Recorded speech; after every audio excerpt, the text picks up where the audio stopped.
Hong Kong divided. Beijing tries new tactic to discredit protest movement. It has become a war of attrition. Ahead of the 10th consecutive weekend of protests in Hong Kong, neither the government nor demonstrators are giving an inch of ground.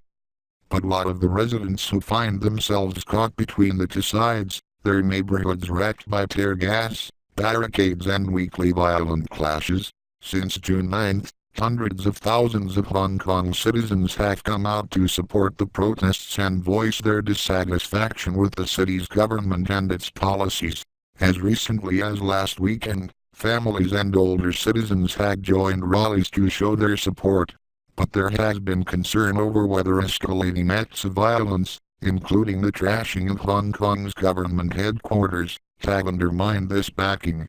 It is this potential silent majority that Beijing is hoping to connect with as part of a new tactic experts say is intended to discredit anti-government protesters and bolster support for mainland China. At a press conference in Beijing on Tuesday, a spokesman for China's top Hong Kong policy office divided the protest movement into two groups. At the front are a small number of violent radicals. In the middle are some kind-hearted citizens who have been misguided and coerced to join, said Yang Long, spokesman for the Hong Kong and Macau Affairs Office. Speaking to reporters, Yang emphasized the economic and societal damage caused to Hong Kong by the protests and urged citizens to stand firm and guard our beautiful homeland. Let's do as a loving mother does to take the inexplicably angry child home, he said, adding that the protests had gone way beyond the freedom of assembly and expression that Hong Kong is permitted.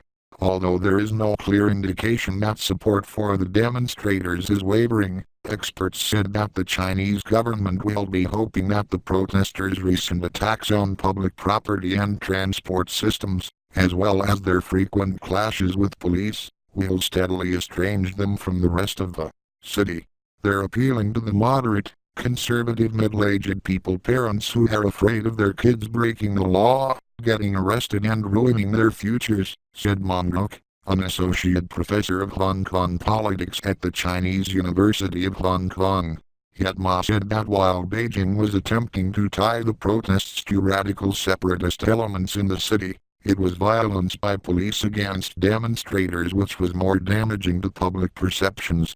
The police action in the last week or so has invited a lot of resistance from average people in the communities, not even young protesters, he said. So far I haven't actually seen a massive backlash against the protests.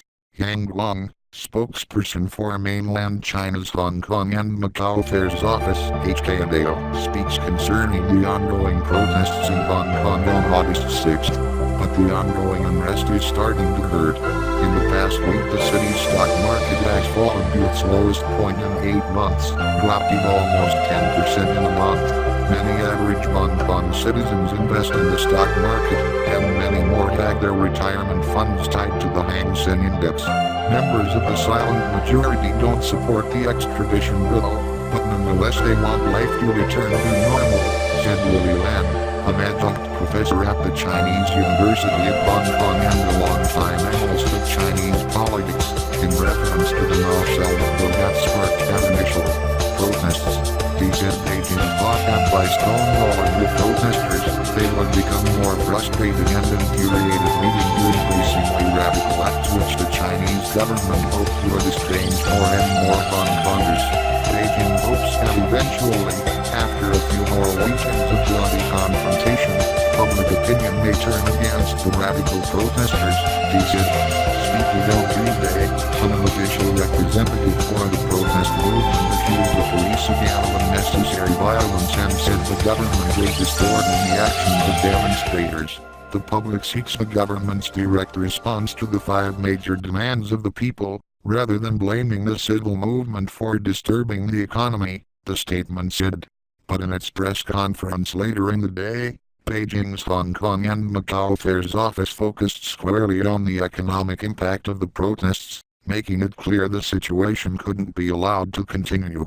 We would like to make it clear to the very small group of unscrupulous and violent criminals and the dirty forces behind them, those who play with fire will perish by it, spokesman Yang said. Don't ever misjudge the situation and mistake our restraint for weakness. Beijing's uncompromising statements, including rare remarks from Beijing's military garrison commander in Hong Kong, have sparked concerns and rumors that the Chinese government might deploy military police or troops to control the situation. In a video posted by the Global Times of police drills in Shenzhen, the mainland city bordering Hong Kong, dozens of police were seen taking on a group of protesters dressed similarly to the Hong Kong demonstrators. As the government has refused to budge on protester demands, Chinese state-run media has ramped up its rhetoric against the demonstrators.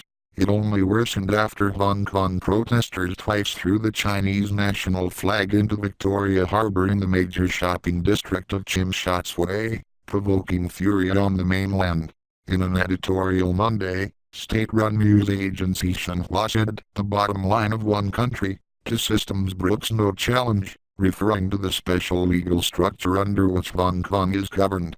Xinhua said throwing the flag into Victoria Harbour was an unforgivable, lawless act that has blatantly offended the national dignity, is an insult to all Chinese people. CNN's Stephen Jiang contributed to this article.